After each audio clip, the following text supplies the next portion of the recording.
have I been looking forward to this. Good evening, everybody. Welcome back to Gooner Gathering on this fine Friday evening. Whilst many people are going out on the town on Friday, nope, the real main event is on Gooner Gathering. I am the poshest man in sports entertainment, PoshBertie, and joining me is a man whose voice is completely fine, Gooner Lee Meads. I want to ask how you are, but I don't want to ruin your voice. But briefly, how are you? I'm feeling fantastic. Excellent. I can tell. But my tones aren't their normal best this evening, ladies and gentlemen. But I wanted to make sure I was certainly in the stream for the opening part of this, just in case Bertie went rogue. Yes. But it's good to see you all. Comments are in already. Hello, Mahir. How are you today? Hope you're doing well. We will be discussing the now infamous game against Porto on Wednesday, and after that, we'll be discussing the game against Newcastle, which is tomorrow at 8 p.m. AFC always straight in there. The whole team performance was shocking against Porto, and Luke Chapman is here. There he is. He went to the Northampton Town Football Club shop 4 days ago. He bought mug, a checker flag, and 2 programs. What a way to spend your money, my friend. I can guarantee that is more money worth than the signing of Kai Havertz. Right. For Christ. That took you all of 2 minutes. See? That's why I'm here. I didn't say anything that bad.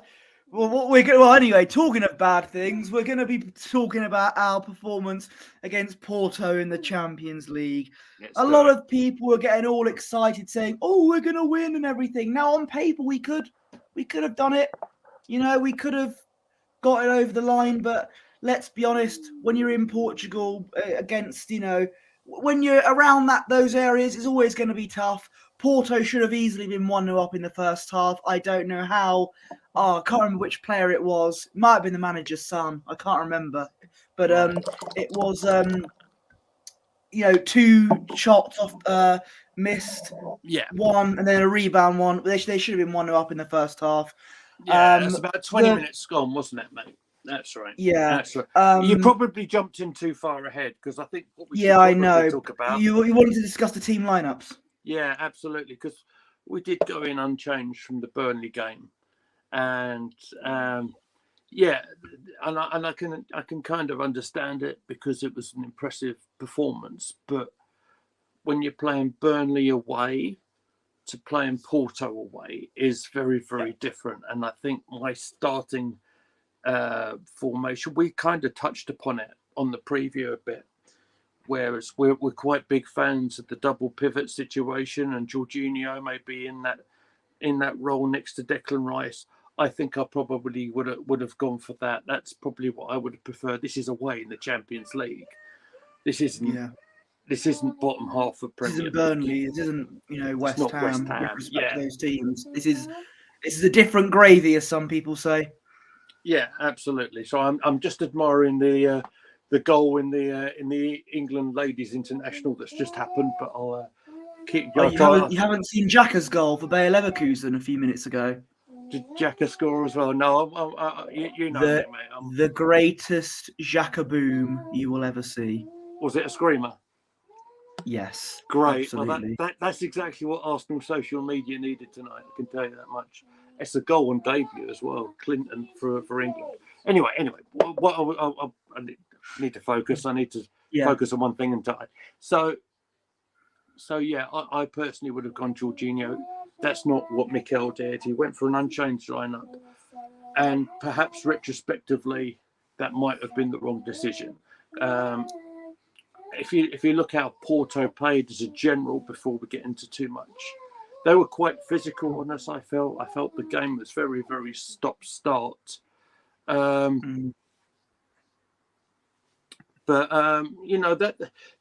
that was probably kind of designed by Porto, if you understand what I mean, because on a technical side of it, normally, if you've seen how we've been playing of late, we've been we've been scoring goals for fun, haven't we? But in this style of play, where you're never going to do that against Porto. You're never going to score goals for fun in Portugal. Like even I admitted that. You did. You're right. You were actually very quite right in our preview show not to get carried on. But even after 2 minutes of the game, when Rice got himself the yellow card, which I felt really restricted his game from there, I think it unsettled him. I think that's possibly the most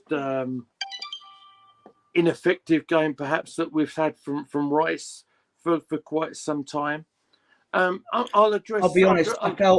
I felt nervous every time he made a tackle. For the second minute onwards, because we'd have been more screwed than we are now if he got sent off.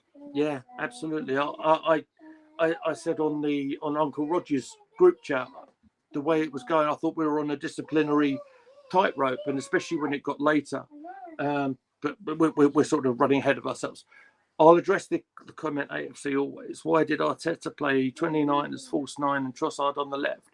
That's exactly what they've been doing over the last few weeks anyway. They've been interchanging. I kind of tried to make that point on the previous show, that it's not just Trossard been doing some really excellent stuff. Technically, Trossard is an absolutely superb player. And Havertz has different attributes. I think Havertz is quite strong normally, right? But they've been kind of working off each other. Unfortunately, I don't think Wednesday night was Trossard's best night in an Arsenal shirt, and I'm not jumping on his back at all, because I've actually just been looking back at some of the previous Premier League games and stuff, and he's actually been absolutely excellent. He's been outstanding. But again, in this sort of environment where it was a very physical game in Portugal, perhaps it might have been better off. This may be controversial. I might have played Havertz right up top as 9, and I might have had Jorginho in the midfield to boost Boaster up. But then that's just me. That was just my opinion. Yeah, I probably, you know what I'm going to say. I wouldn't have started Havertz full stop, because I'd have had Rice and Jorginho as the midfield pivot. And because Trossard, has done well up front, keep the form going and put him up front. However, that was before the game was played. Trossard did not have his best game. And even at half time, I said, you know what? I can't believe I'm saying this. Yeah, but I'd have taken Trossard off, put Havertz up front, just because Trossard, like I said, had a bit of a poor game, and I'm part of the ABK society. Anyone but Nketiah. Well, we'll get into that in a bit.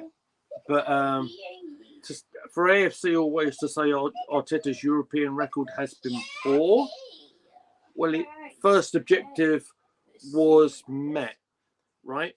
And that was to get through the qualifying group this term. You might be referring to the Europa League, right? I don't think the Europa League has that top pedigree that the Champions League has. I'm not dismissing it. I'm not dismissing what West Ham done in their Conference League. But in terms of priority, if we look at you might think I'm balmy, right? And I'll take any criticism come my way. I do, right? Water off us, dog's back, whatever. But it's like, when we were playing Europa League last year, I don't think it was always the strongest lineup that we could have done. No, of course it wasn't. Especially if you look at when we went out against Portuguese opposition, funny enough, But funny that. But like I said, don't get carried away against Porto. We've been there before. Yeah. But as for this term, look, you got through qualifying. And where we're at right now is only at half time. I think as a whole, the tie is very difficult now. I mean, if you thought Porto were defensive the other night, you've got to think they're going to be twice as hard on the return on March the 12th. But then I think we'll play a bit differently at the Emirates on this one. Perhaps by the sounds of it, one Zinchenko might be coming back. That's in terms of injuries and stuff, the only one I think I see is still out for some time for some reason is Tomiyasu. But we shall see. We shall see. Timber as well, maybe. Oh well, Timber. I hear he's going to be doing stuff with the squad next week. I'm not saying he's going to be out playing, but he's going to be doing workout with the rest of the team. So he'll be building up strength, much like this is how you do it, just to build up strength to get back into the sort of it without rushing it. So before talking about team news, and you just said about that chance, from where I was watching that chance in 20 minutes. I don't know how Porto didn't score from that chance. It was a great chance. It was probably a double chance. We kind of rode our luck a little bit there, and in absolute fairness to you, just to throw it back to you now because my voice is obviously failing. Yeah. The only real chances I think we had, particularly in the game as a whole, mainly came from set play. Yeah, we didn't have a single shot on target throughout the entire game, but apparently a lot of focus was down to the fact that the ball was in play for about 50 minutes. I don't care. We had no shots on target. That's got nothing to do with that. AFC always, the second leg for me is in Porto's hands. All they've got to do is park the bus.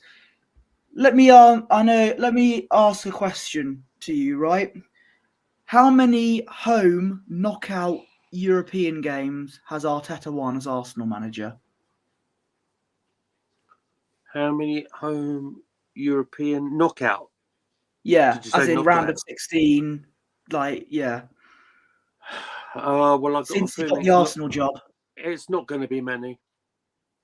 It's not going to be many. Put me out my misery on that one. Absolutely sweet FA, Mr. Meadows. He has won 0 home knockout European games ever since he got the Arsenal job, and that was before COVID. Losing to Olympiacos, right? And this is what is giving the edge to Porto.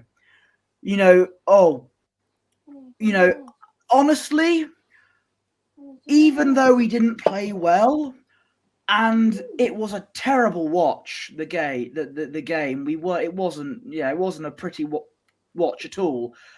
I would have held my nose and taken the 0-0 draw. It wouldn't have been the best result, but let's be honest, as Mr. Meadows disappears, I thought that I would have held my nose and taken that 0-0 draw in Portugal because we would have just about got out of jail free there, and only one goal was all that was needed to get over the line in the home leg and get to the quarterfinals. But we couldn't even do that as Mr. Meadows returns. Hello, sorry about that. Technical issues, my end, mate. Sorry about that.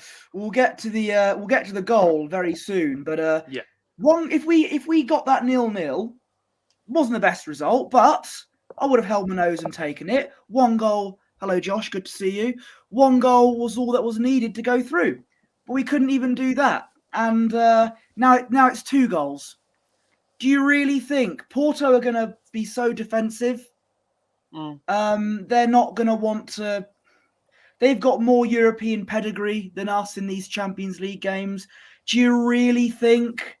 After an Arteta's home record in European knockout games, I remember against Villarreal in the Europa League semis, only 1 goal was needed to go through. We lost 2-1 in the first leg, or was it 1-0? I can't.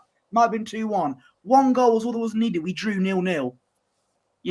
Against Olympiacos as well, against Sporting, 1 goal was needed. We scored 1 goal, but then Ramsdale, who the Ramsdale apologists are back, by the way. People Oh, seem to yeah, forgot I'll he say, he got we'll lobbed get over to the that. line against Sporting. Yeah. So Yeah. I remember. just think if you think we're gonna beat Porto with ease in the home leg, you've got another thing coming.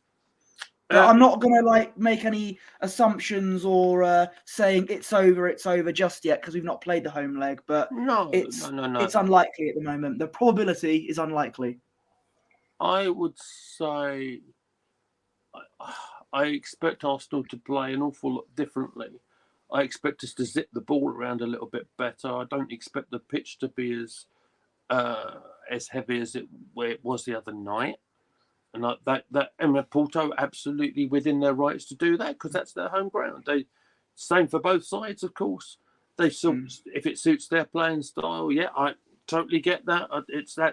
That's also part of tactics. All right, I'm not suggesting to you guys for 1 minute that it's going to be an easy walkover in the park at the Emirates because I don't think it's going to be. What I will say is I do still feel we're very much in the competition.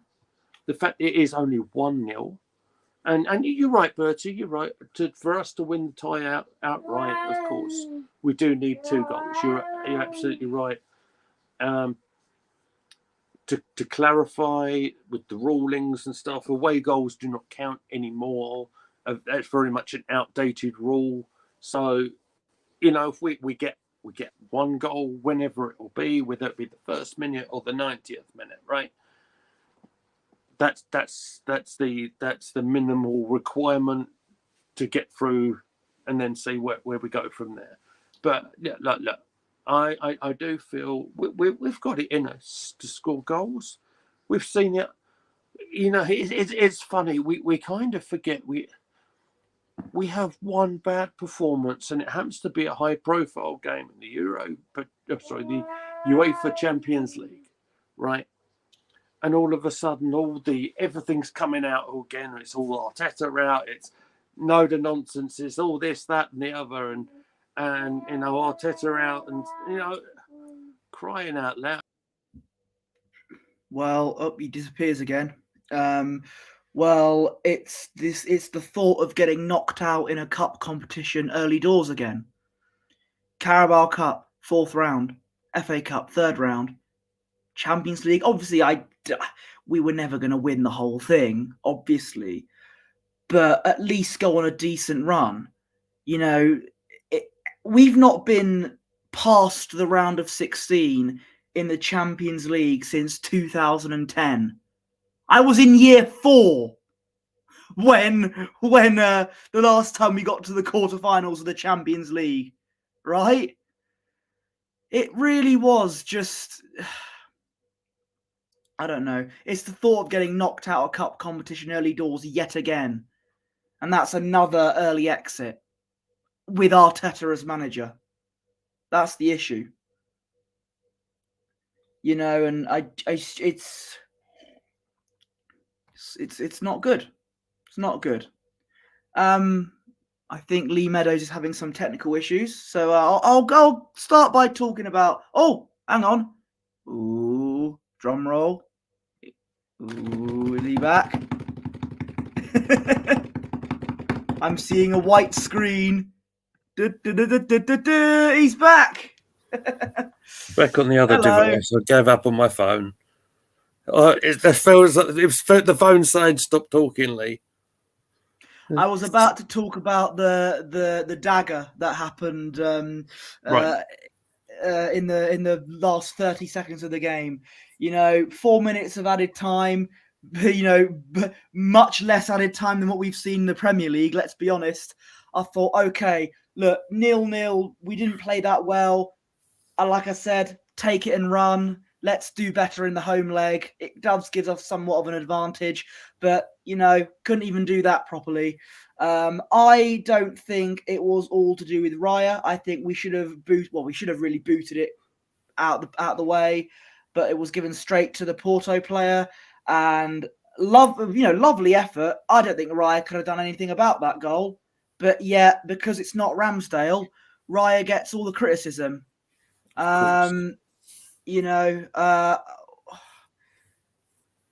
I mean, I don't want to say what did you make of it, because we know it was an absolute ridiculous. Well, it was a heartbreaking moment almost, but we've got more than a lot to do.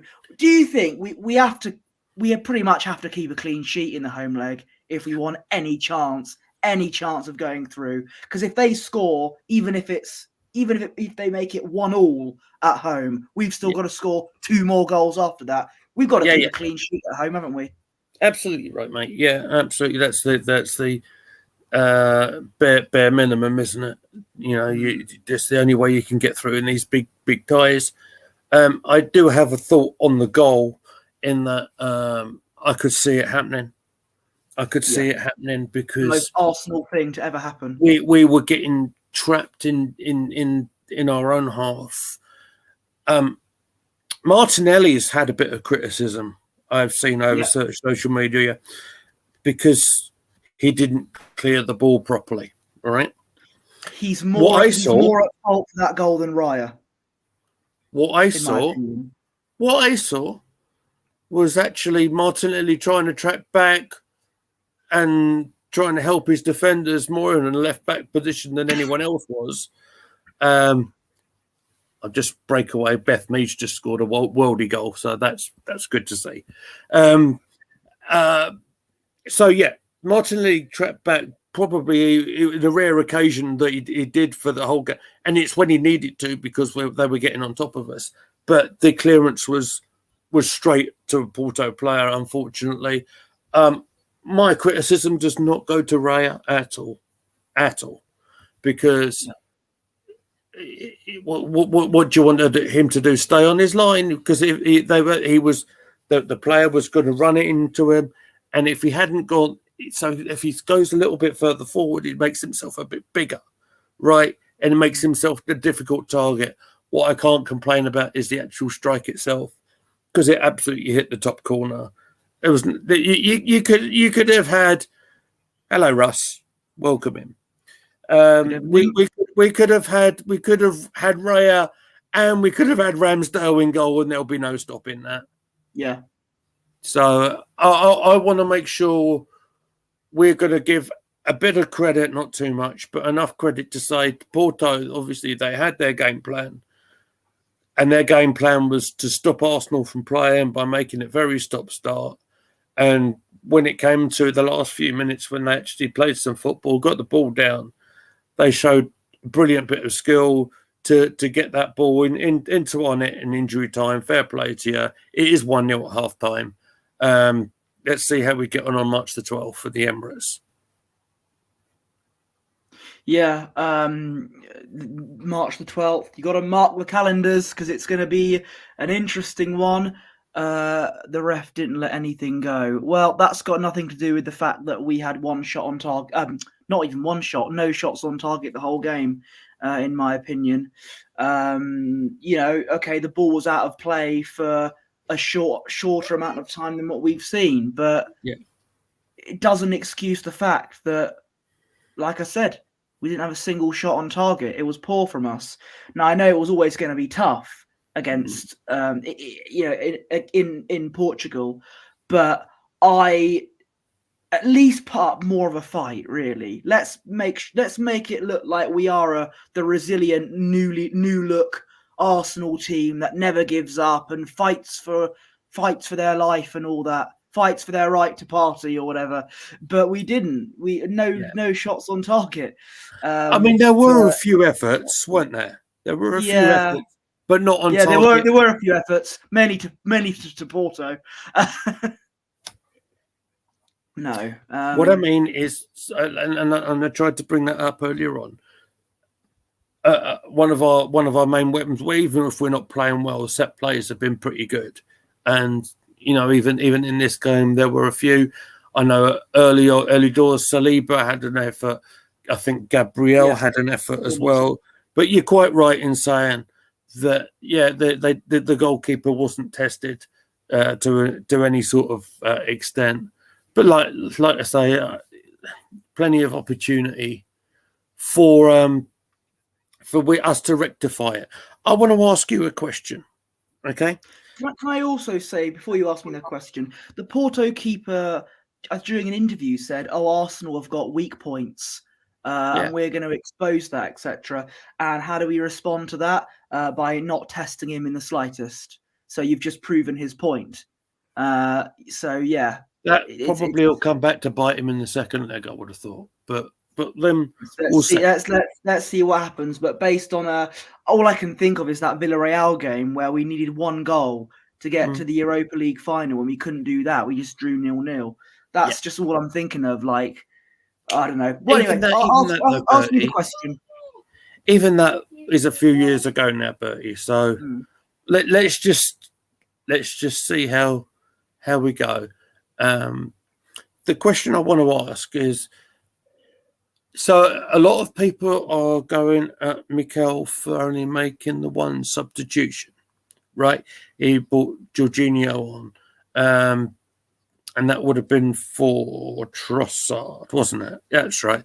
I don't think there was any other changes, and some people were saying, "Oh, we should have made more changes." I want to know from you what other changes? What were the changes that you might have made during the match? I have my thoughts on, and I gave part of that away on Twitter, which I think you probably saw. But what would you have done differently to Mikel? Certainly at 0-0. Obviously, I'm talking about 0-0 because the goal was so late. Okay.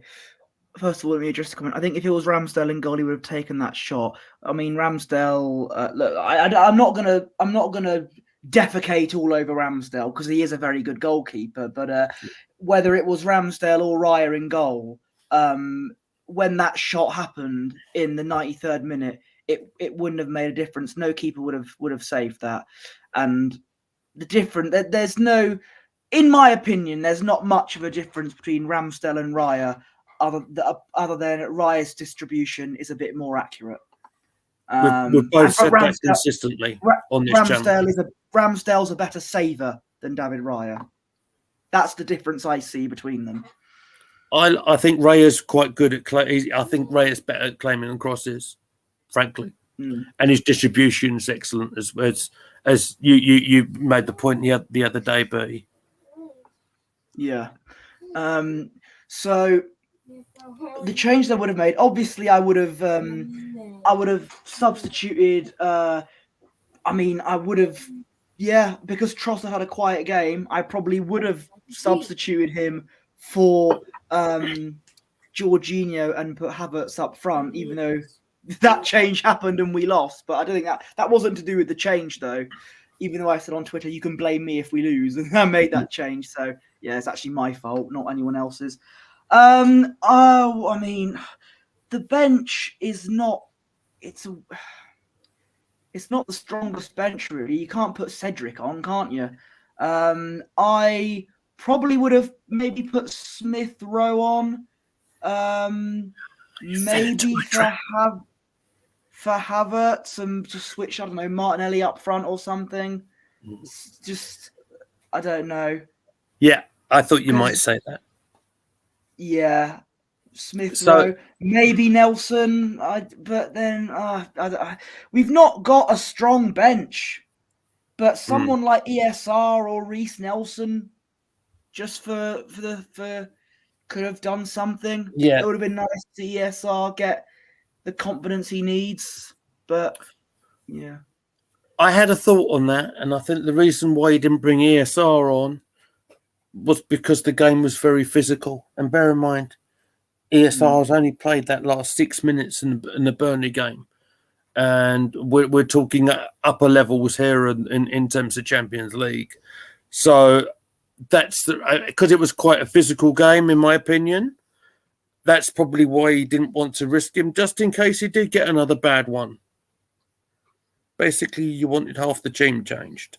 Well, at the start, I only wanted to see one change, which we talked about it on the preview, Bertie, didn't we? We talked about the double pivot in midfield. That's probably the only thing that we would have changed, I think. I only wanted one change at the start, which was Jorginho for Havertz. Right. But come half time, based on the performance I saw, something wasn't working. I would have had to change things up a bit. The only change I wanted at half time was Jorginho on for Trossard and switching Havertz up front, which was the only change that was made. And then I would have probably got, I don't know, Smith Rowe or Nelson on afterwards. Something along the lines of that. That's not half the team being changed. That's that's making substitutions. Yeah. The other thought one thought I had was we had when we were picking up bookings along the way as well.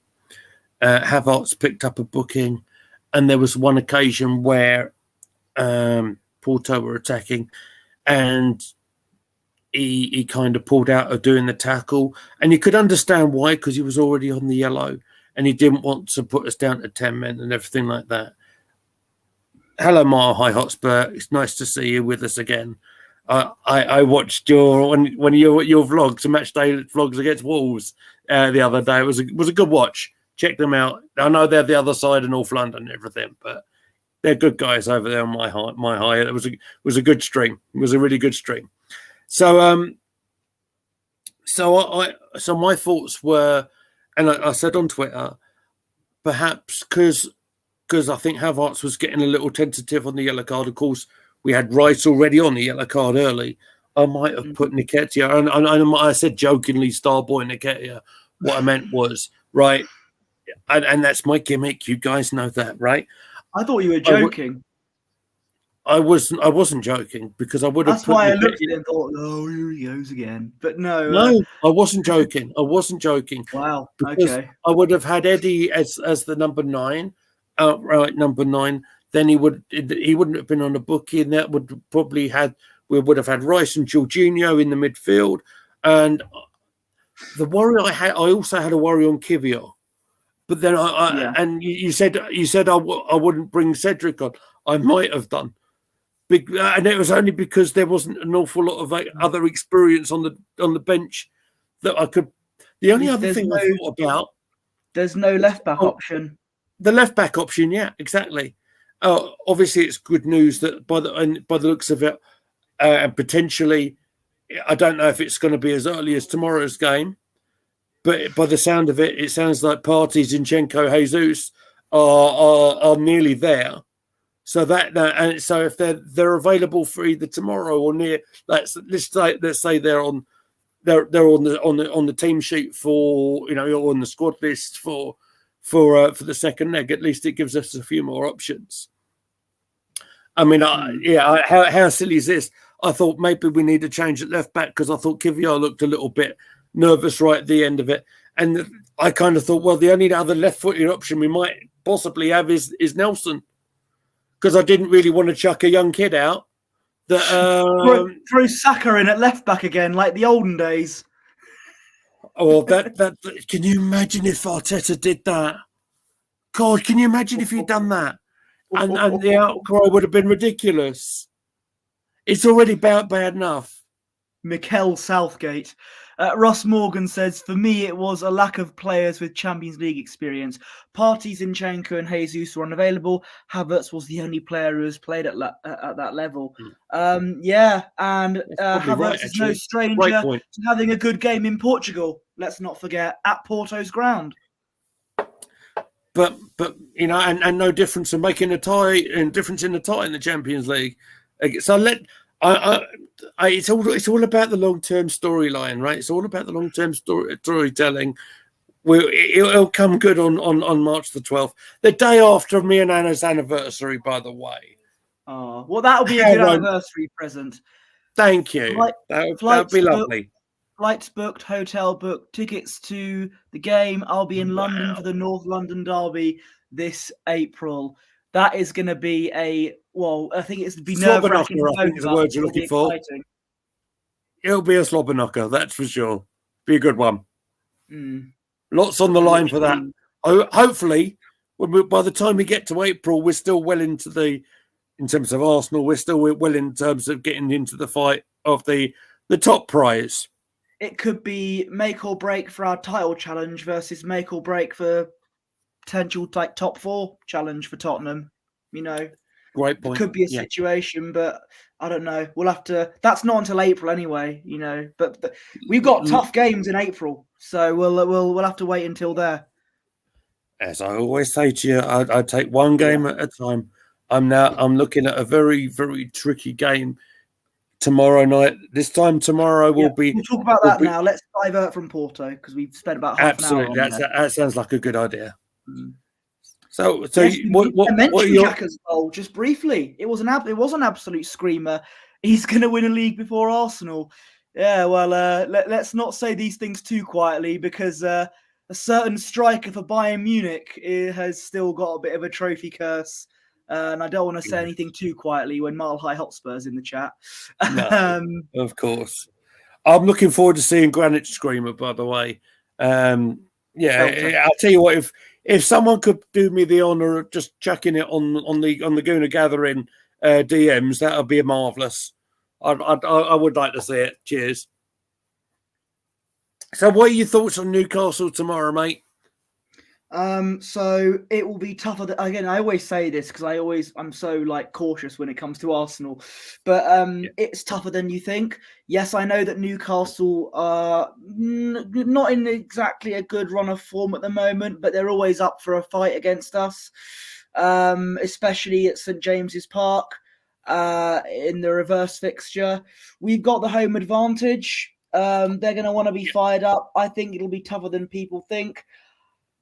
I think it'll be a narrow 2-1 win for us. That's my prediction. I'm not going to go completely against my team just yet.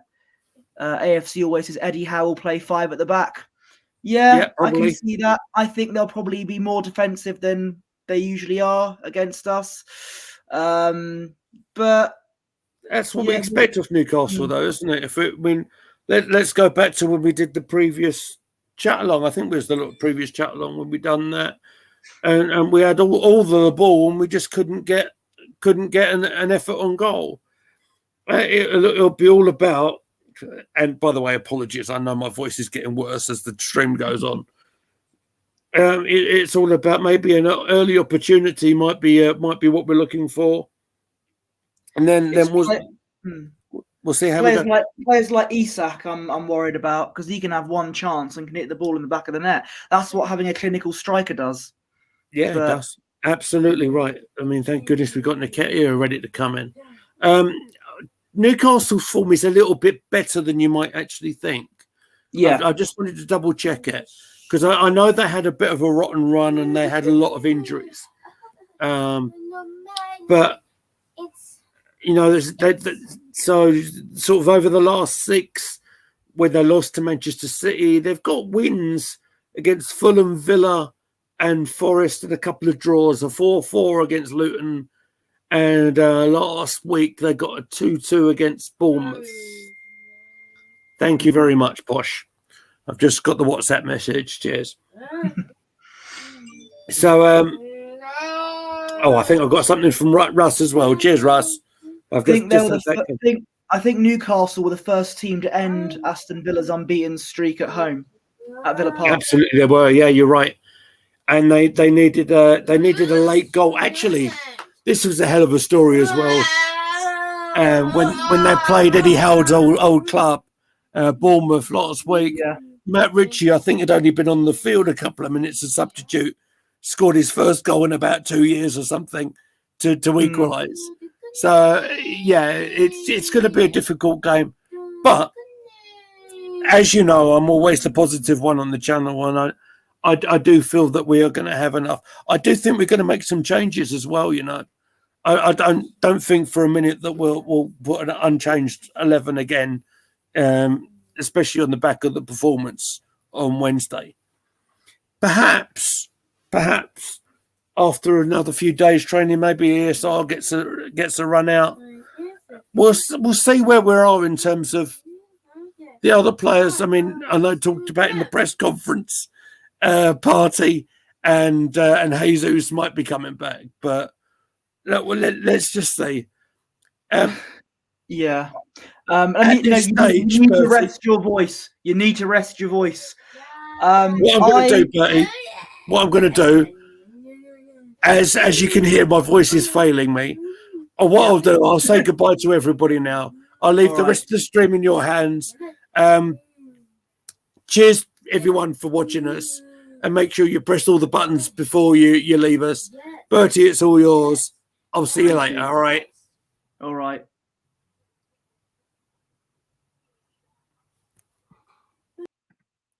Right, now I can tell people what I really think about the Porto game. Here we go. No, I'm kidding. I'm kidding.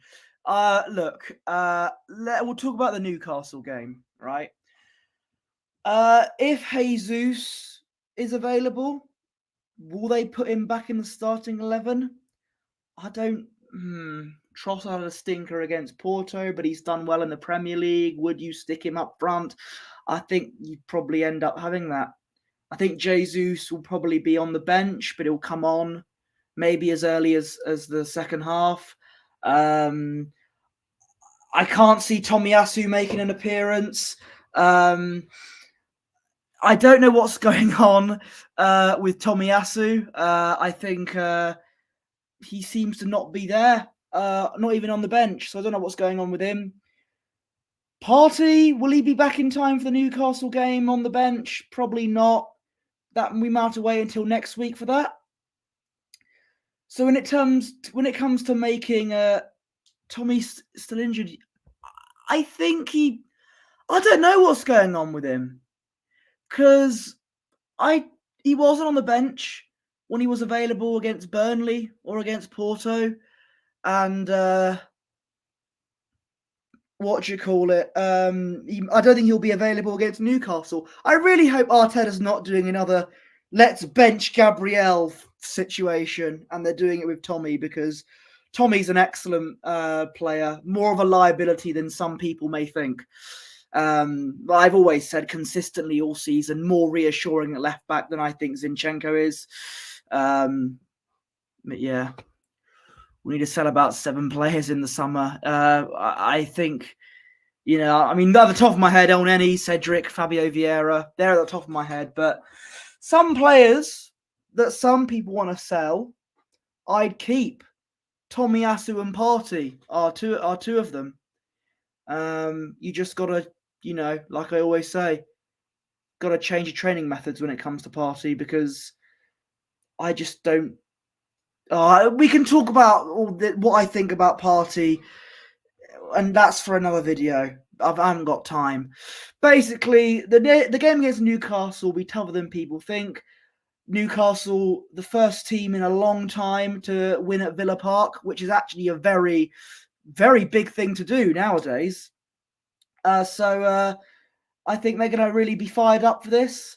But I think his famous last words, we do have enough quality to see off the Magpies, and I think it's going to be a narrow 2-1 to the Arsenal. Maybe it might be 2-0 to us. Newcastle get a goal in like the 80th minute, and then it's just that nerve-wracking last 10 minutes where everything is on fire. For a minute there, I thought you mentioned that was. I thought you were doing the starting 11 against Newcastle. I was going to say Cedric in the 11. So no. So Ramsdale, I think he will get sold. Tomiyasu I'd keep. Cedric I'd sell. Zinchenko I'm on the verge of. If we can get a left back replacement, like a good left back replacement, maybe, I don't know, recalling Tierney from loan, for example, then yeah, I'd be on the verge of selling Zinny. Elneny I'd sell. Partey I'd keep, contrary to popular belief. Jorginho's a weird one. He's a good squad player, a good rotation option, but he's not going to be a first team option. So I'm 50-50 with Jorginho. Jesus, a good backup option, but he is injury prone, and he's more injury prone than Partey is. You saw it when he was at City. But I think he's more of a backup striker. We go and get Ivan Toney, have Jesus on the bench. And Nketiah I'd definitely sell. That's what I'd see. So, hang on. 1, 2, 3, 4. About 5 of those 9 players If I was the manager, I'd get rid of 5 of those 9 players. We can forget Kieran Tierney, unfortunately. By the way, Real Sociedad are playing in the. This is what I've heard. I don't follow Spanish football. But they're playing in the Copa del Rey semi-finals. They could potentially reach the final. Don't know who they're going to play against if they reach that. But yeah, Kieran Tierney might be on the verge of winning silverware. Yeah. Granit Xhaka's on the verge of winning silverware, but like I said, getting rid of Xhaka wasn't the problem for us. We could have. Rice was meant to be our upgrade, but Partey got injured, and I don't know. Gunnerly Mead says, "I'll take 3-0 in the private chat." Does that mean Arsenal 3, Newcastle 0? I think that's probably the case. Russ Morgan says, "Cedric and Jorginho contracts finish at the end of the season anyway." Yeah, I can see Jorginho getting a 1-year contract extension. Whether that's a decision that most people will take, I don't think that is up for debate. But yeah, I think he will extend as well. Gooner Gathering. Cedric, you know, I wouldn't extend his contract, but for whatever reason, I think it's going to happen, and I don't think it should. But actually, I would extend his contract purely so we can get money for him in the next transfer window, rather than having him go out on a free. ESR needs to be sold. I disagree with that. With greatest respect to you, Russ. I think he's a valuable squad player. And I reckon if he goes, especially to another Premier League club, he'll be an integral part. You know, people seem to forget in the awful pandemic season that we had, where we finished 8th, and then the season where we finished 5th. Smith Rowe played a great part in those seasons. Smith Rowe got 10 goals in the 2022 season. People seem to forget that, you know, much like Thomas Partey, I think it's the training that's the problem when it comes to these injuries. I think I wouldn't sell Smith Rowe. I'd give him more of a chance. I really would. But I'm not the manager, sadly. Maybe I should play Football Manager. Maybe I should fork out my bank account and get FM24. Maybe that's an idea for a Twitch stream. I get Football Manager 24 and manage Arsenal. Hint, hint. Arteta simply doesn't fancy him. I think that's because he's got a wife, Russ. No, if he did, ESL would get more minutes. He got more minutes in the 2021-22 season. Got more minutes in the lockdown season. He's just trying. I just don't see what the issue is. We will talk about Twitch, says Gooner Gathering. Ooh. Okay, well, listen. What was I going to say? Yeah, I think it'll be 2-1 to Arsenal against Newcastle. It'll be a tough game, but hopefully we get the win that we need. Cedric, and speaking of win, Cedric gets the special dog walking contract. Yes. Yeah, that's what he's known for. Anyway, I think that's it from me. And then, oh no, hang on. Mention the USA tour for next summer. Yes. Is this? If I take it, this is about pre-season. Looks like Arsenal will be going to the USA. I don't know where in the USA though. This is just news that I heard. But you know, the USA is a good place to go. Particularly San Francisco.